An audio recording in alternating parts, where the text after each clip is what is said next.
First thing is our roll call. Josh Prine, Here. BJ Deppie, Present. Ann McGinnis, Here. Paul Buning, Here. Deb Gill, Present.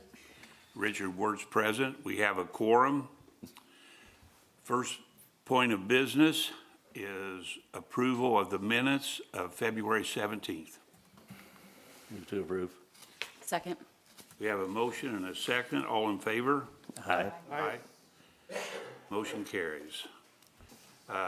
Krista, we have claims for, Yes. to be approved. Yep, they're being passed down. Need a motion to approve the claims for the RDC. So moved. Second. We have a motion and a second. All in favor? Aye. Aye. Okay, moving on to old business, we have none, which brings us to new business.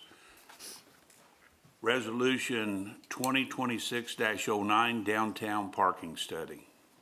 I'm going to offer public comment on this one and the next one. Okay. Before we get into that, we'll offer a public hearing on Resolution 2026-09. Any comments? Questions? Okay. For our board, Resolution 2026-09 for $91,940. Need a motion to approve. So moved. Second. And we have a motion and a second. Any questions? All in favor? Aye. Aye. If I could give just a little bit of background on this. So we have gotten two proposals now. I received one yesterday, probably around 4 o'clock. So I haven't had a chance to get that to you to look at yet. And I'm expecting at least one more. So I know we've been talking about this for a while, so I wanted to go ahead and get a resolution before you for approval so that once we have all of those back, the contract will actually go to the Board of Works, just like our contracts usually do. But we thought that the first one was a little bit high. That's the $91,940. So the second proposal that I received yesterday was for $59,000. And we should be getting one more. So I will send those to you so you can see those as they come in. But we wanted to go ahead and advertise the resolution because we can always spend less. We just can't spend more. And so that way we could kind of keep that project moving. And then hopefully we'll be on the Board of Works agenda in 2 weeks to get that approved for the actual contract. So That motion should have been not to exceed the $95,940. Okay, our next point of business is Resolution 2026-10. It's the I-65 and Earlywood Drive interchange design. Krista, or Mayor? Hey, good morning, everyone. This has been a good couple of days already, getting early start here. Last night, the city council moved forward the Innovation Park at the college. That was a good resolution to get that moving. The council also approved $910,000, almost $911,000 for Community Crossings Grant, a matching grant that we'll get from NDOT. And then the Graham Road project got approval for a contractor pending funding through the RDC, which the RDC already has a resolution for that. So we got the Graham Road project still moving forward. And now the Earlywood study, interchange study. So just a little bit of history of where that's come from. About 8-9 years ago, we started talking about the growth that we're having, the growth that Whiteland's having, the growth that we're seeing in the whole county. And at some point, we're going to need an interchange. That doesn't mean we need to interchange right at this moment. And that's what the study is for, is to help us along the way. The county also recognizes that there's a problem there that could be fixed somewhere down the road, 4, 5, 10 years, whatever that calls for. And we have partnered with the county that has agreed Lynn and the county attorney is working on a memorandum of understanding to split the cost for this interchange study. So with that being said, we have Chris Ham here from HWC. He's going to explain what their part of it's going to be and the conversation that we had with NDOT. So Chris, if you don't mind to come up. And also, if you remember, Chris and his crew at HWC also are the designers of our gateway into town coming off the interstate with a roundabout. This is the crew that did that, and they've done a lot of other stuff in the city of Franklin over the years and in Johnson County. So thank you, Chris. Thank you, Mayor. Thank you, Mayor. Good morning, Commission members. My name is Chris Ham. I'm the Vice President for Economic Development at HWC Engineering.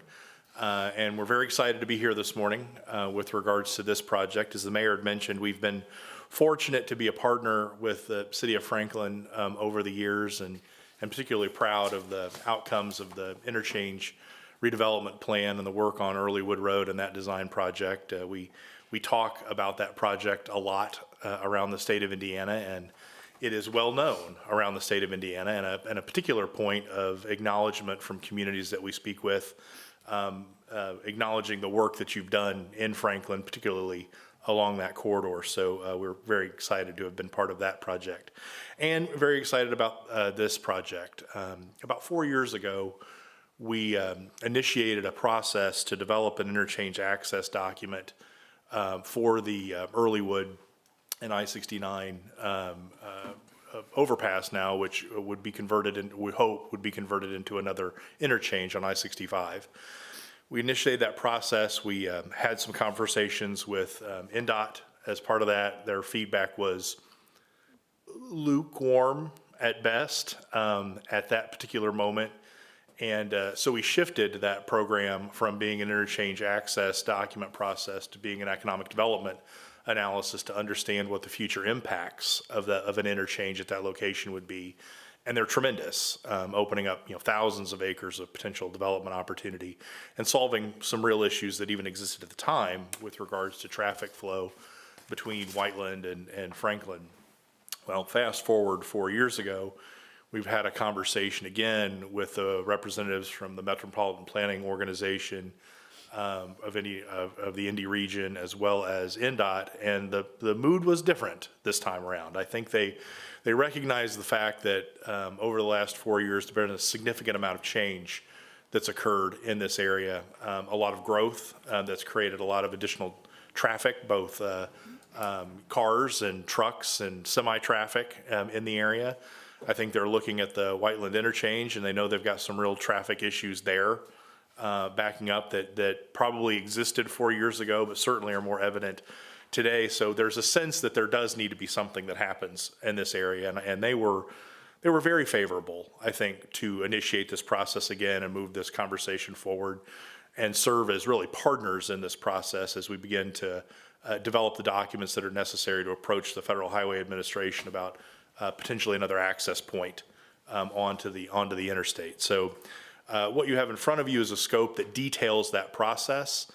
There's a lot of work that goes into developing an interchange access document.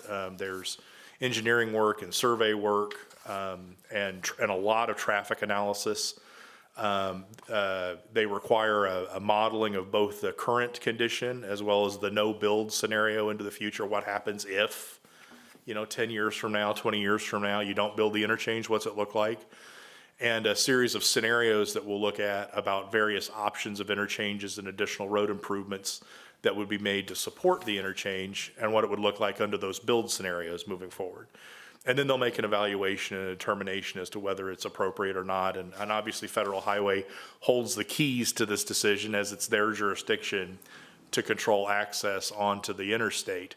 But we're very excited about the potential, certainly the nature of the conversations with NDOT and the MPO very favorably. They've given us an outline of what their hopes and expectations are in this process. This scope has been developed around those, as well as Federal Highway's specifications with regards to the components that interchange access document that gets put together. So this is about an 18-month process. There's a lot of back and forth with NDOT, a lot of back and forth with Federal Highway. As part of this conversation, we'll submit information, they'll give us feedback, we'll adjust according to that. But the hope would be that over this process, we're able to make a compelling case, both from a statistical perspective as well as just a common sense perspective, to justify another access point and another full interchange on the interstate. And so that's where we hope to be in about 18 months, is to get a green light. Included in this scope is some preliminary engineering, which is necessary just to be able to understand geometric layouts of the interchange, and some right-of-way impact components of this as well. So it's not all just a study. I mean, there's some real meat behind this, and a ton of traffic analysis that gets put into this place, because that's really one of the fundamental bases. So they'll not just look at traffic counts today and into the future, but they'll also look at safety concerns and accidents along the corridor.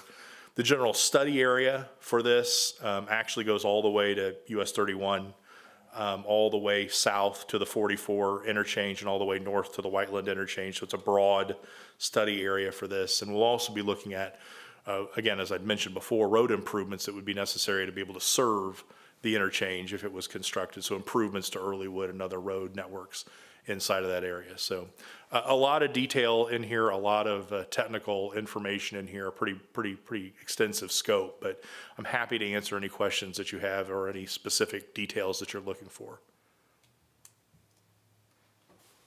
Any questions? What is the time frame of getting this document completed and submitted?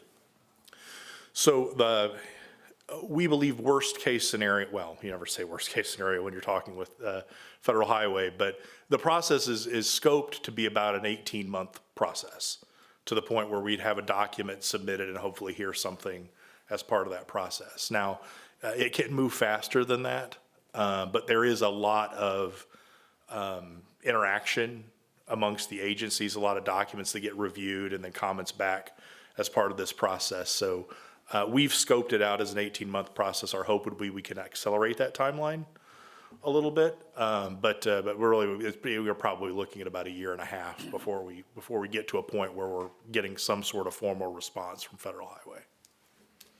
Question, will this be federally funded? The interchange itself? Well, that's a good question, and I don't know specifically the answer to that.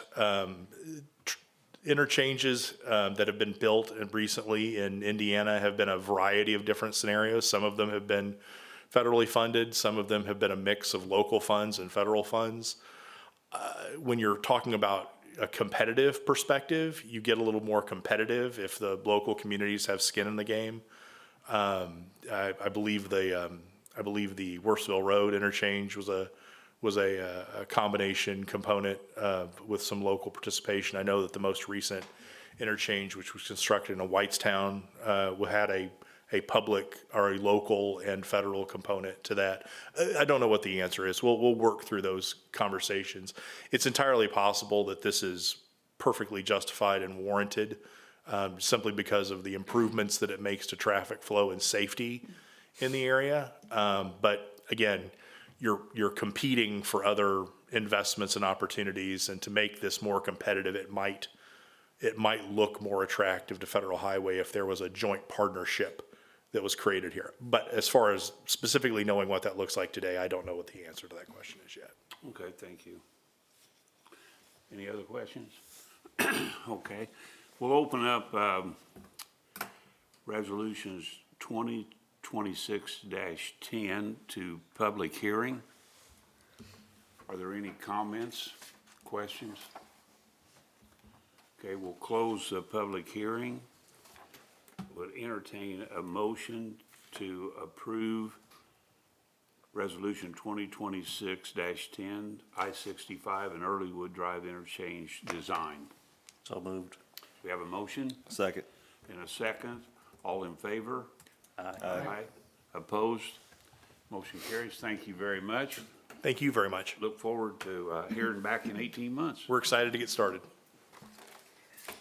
Okay, moving forward, the Graham Road Reconstruction Project update.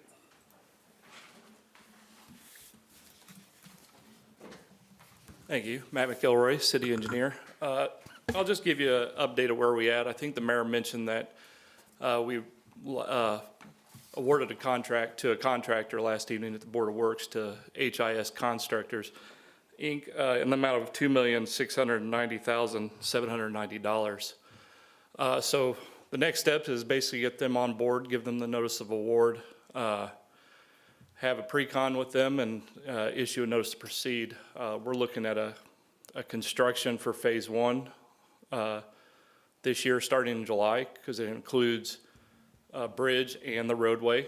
So the July is basically based on the fish spawning season for the creek. That's the time that the permits allowed us to start work there. So basically, phase one will be from Paul Hand Boulevard to about 2,000 feet approximately south of the bridge. Access to local residents will be available. The Humane Society will be allowed to access from the south, everything else from the Paul Hand to the north. Phase two construction will start in April of next year and pick up from where phase one left off and continue all the way down to Earlywood Drive. So the award of the contract last night included both of those phases, so that total price is for both construction phases. It's just going to last a year and a half, basically, of construction. As it stands, design for the project, I know we had resolutions for design. That's about 90% complete. We still have some right-of-way acquisition that we're working on. There's 2 parcels that are still left to acquire. Both those parcels are in phase 2, so it's not really affecting our timeline, anything for this year. And I think we're rather close to finishing up those parcels as well. So other than that, I think we've got Crossroad engineers on board to do the inspection. I've also got a cost breakdown sheet that I'm working on, and I'll give to Krista, that we can kind of see where we stand with all the resolutions that we have open for inspection, design, land acquisition, and construction. So open to any additional questions you may have. Krista? I was just going to elaborate a little bit on what Matt said. As far as the resolutions, we've already approved a couple kind of to get this project started. And like you said, the design is almost complete. So there is going to be a significant savings from what we had in our cash flow. So we'll get those final numbers to you and we'll amend that cash flow for next month's meeting. But the bids did come in better than we were expecting. And we're also $1 million of this project will come from the stormwater fund as well. So we're not covering 100% of the costs through the RDC. Correct. Thank you. Any other questions? Thank you, Matt. Yep, thank you. Okay, moving to other business. Krista, the January 2026 and the February and the March, looks like we have them all. We do. I don't know if you recall at our, we didn't meet last month in March. And then for the February meeting, we were still waiting for the year-end closeout. So we didn't have the January financials. So you have all of those. I can go through those if anybody has any specific questions, but I was planning to just jump straight to March if that was okay. You can see the beginning of the year cash balances for the TIF control fund. So we had $6,865,000 in our account at the beginning of the year. You can see that here. And then we also have an investment of $739,000. So our total cash balance for the beginning of the year was $7,605,000. What our receipts planned for the year, so these are This is the TIF revenue here in this column that was received in 2025, so we always just use those numbers. And then because of our investment, we have interest that's accrued. So you'll see that through March here. So those are the additional receipts that we anticipate bringing in for the year. Year-to-date expenditures through March, so the first quarter, has been $1,430,993. That would put our cash balance at $12,426,000. We do have already approved through March, and obviously we added two things to this list today. Remaining appropriations of $3,111,000. And so that would put our estimated cash balance at the end of the year at $9,314,000. So we did approve $600,000 worth of projects today approximately. So you'll see that reflected on your April report. Are there any questions on the TIF control fund? You can see the projects below that have been approved. We have still some outstanding ones from previous years, and then we've approved 8, now 10 resolutions already this year.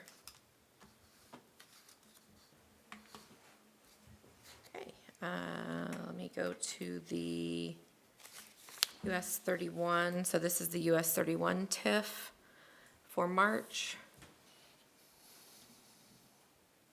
It's slow, sorry. Okay, so this one is very boring. Our cash balance at the beginning of the year was $929,000. The clerk treasurer's office has moved everything into the south allocation area account just for claims purposes. All of our other TIFs are combined for the TIF control fund, and so this one has been combined into that one. So if that looks strange being a zero, that's why. We do collect the funds separately, but those are all flowing in the same account now. So these are the receipts from what we had in 2025. So an estimated $827,000 that we'll receive this year. Expenditures, so this is the TIF bond payment. So you can see that the first payment for that has been made. There'll be another payment, so a total of $590,000 in bond payments each year. So our cash balance at the end of 2026 is $1,167,000. Any questions?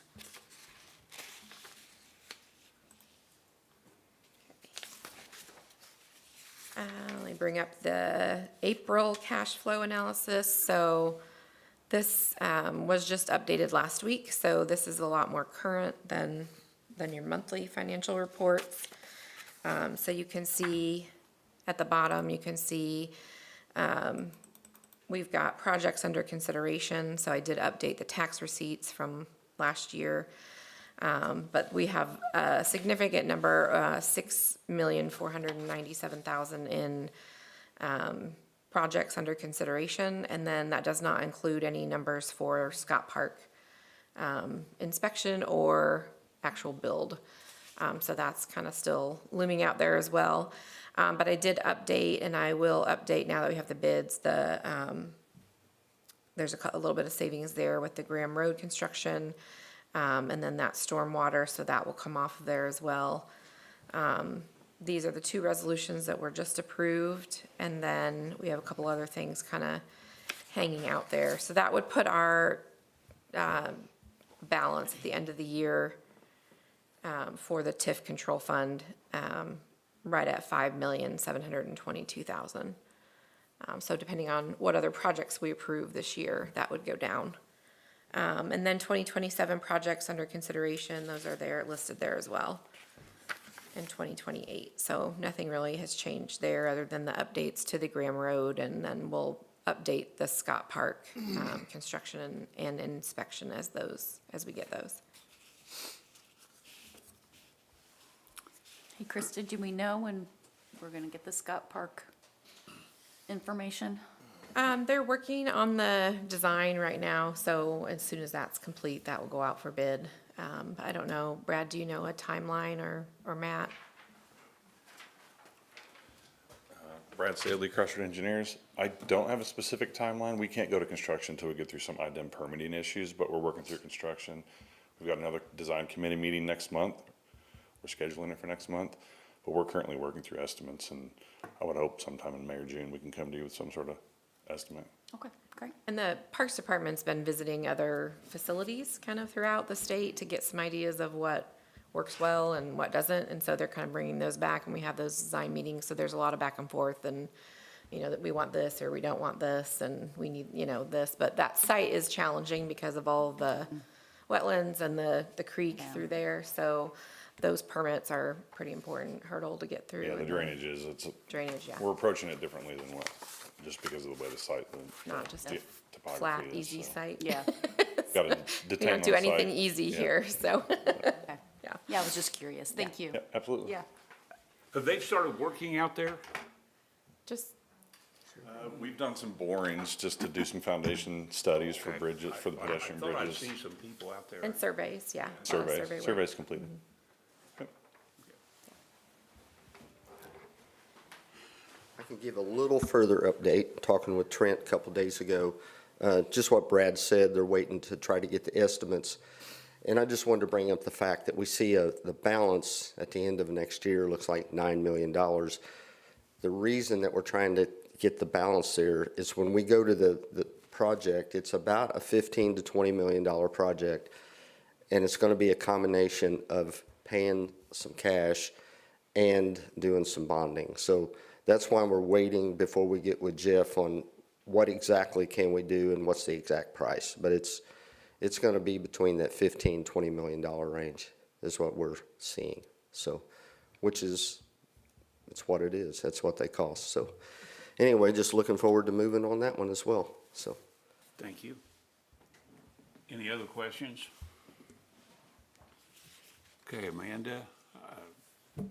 Moving on, the Aspire Johnson County Economic Development update. Good morning. Amanda Rebedew, Aspire Johnson County. So we've got our update here. Just kind of wanted to give you an idea of what we've been seeing as far as some of those incoming leads. You can kind of see on the yellow portion there that they are down substantially, but the quality of those leads has gone up quite a bit.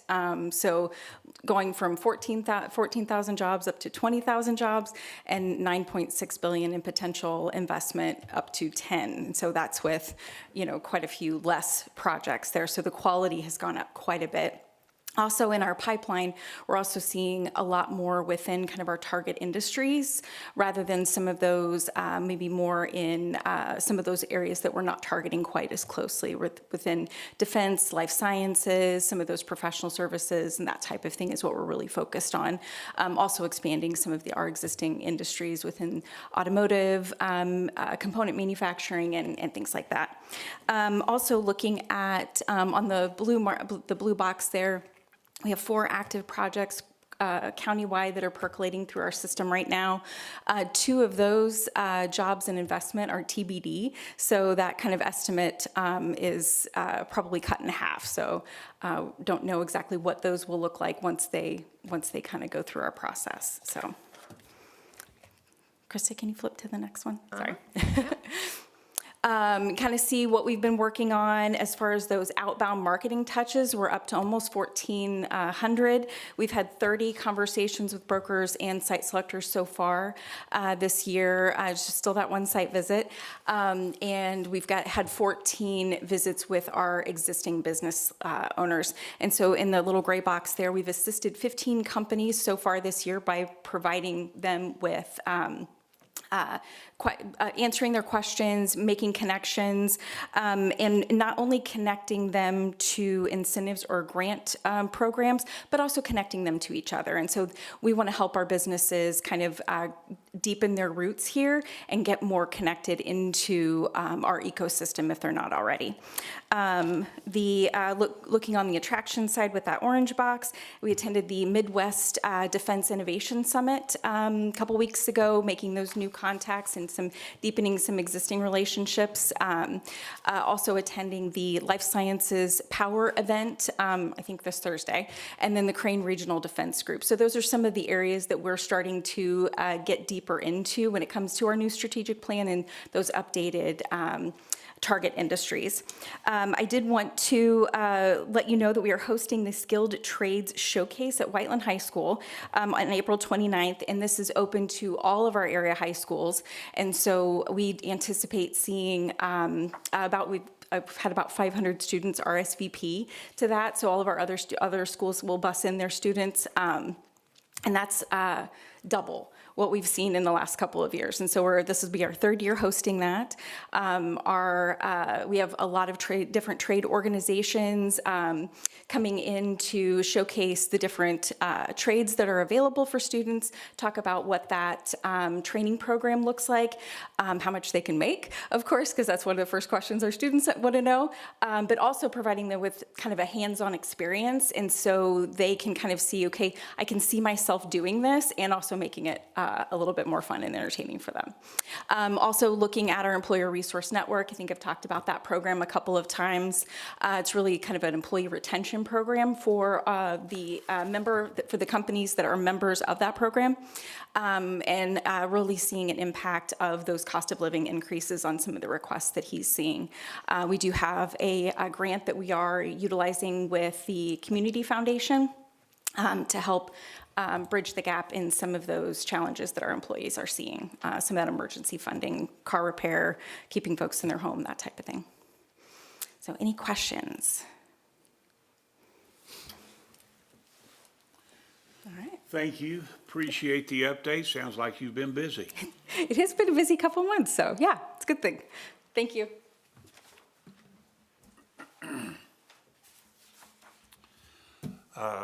Okay, we have public comment.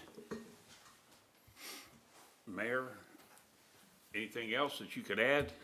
No, I think I've added a lot of good stuff today, so hopefully. Thank now, you. Yeah, we can go out and just keep the momentum going. Thank you, guys. Appreciate what you're doing. Dana? Krista and I attended a conference last week and have learned a lot of updates on economic development and community development, placemaking, redevelopment, all those kinds of things. So we got a lot of good stuff that we want to bring back. Lots of ideas. Way too much work, but lots of ideas. Appreciate the work. Dr. Clendenning?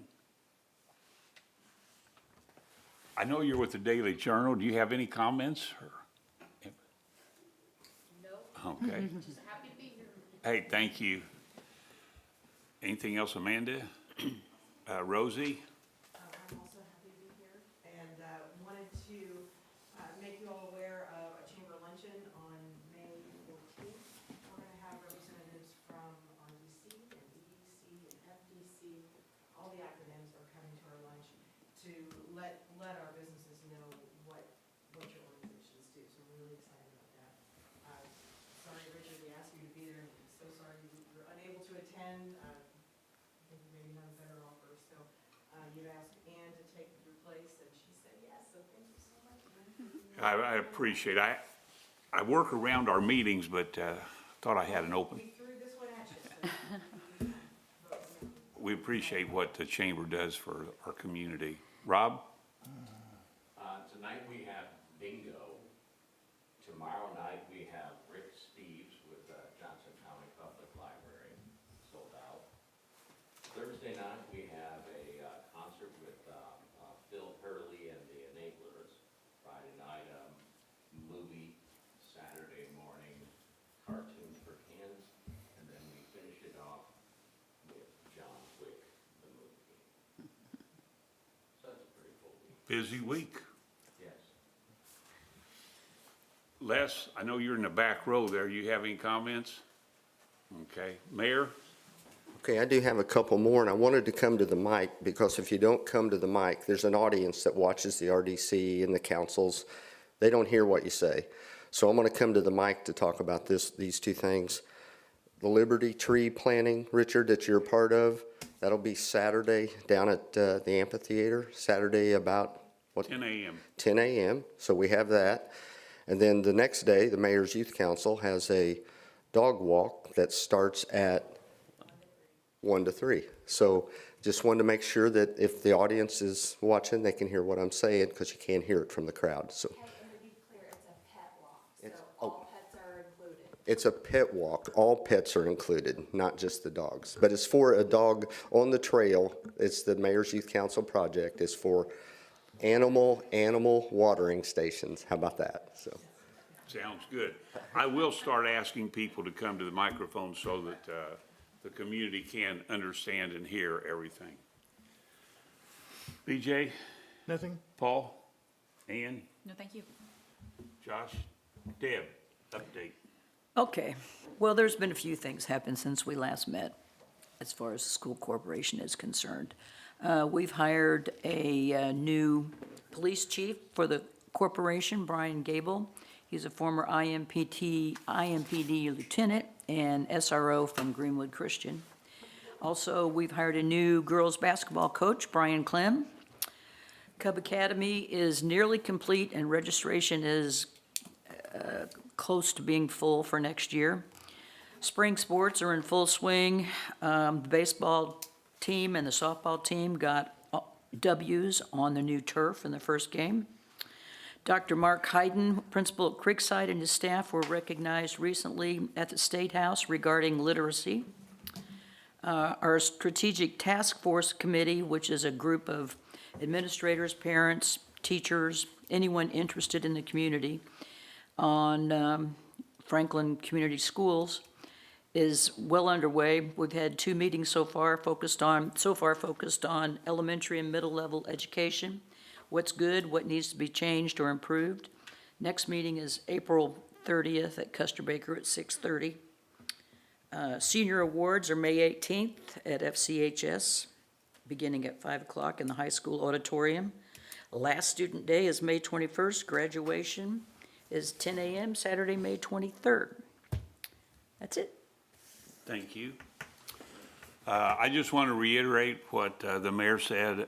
We are celebrating a Liberty Tree planting at 10 a.m. and is also in celebration with Arbor Day. It's in conjunction with the city, the Franklin Parks, and the Tree Advisory Board. Krista? This Saturday is the Downtown Spring Vintage Fest, so there's over 180 vendors. It'll be the largest one. So if you're in town on Saturday, just be prepared for a lot of people. It's usually a pretty busy day, so that's 10 to 5 on Saturday. Nothing from me. Okay, thank you. Appreciate you attending. Have a great day. Meeting adjourned.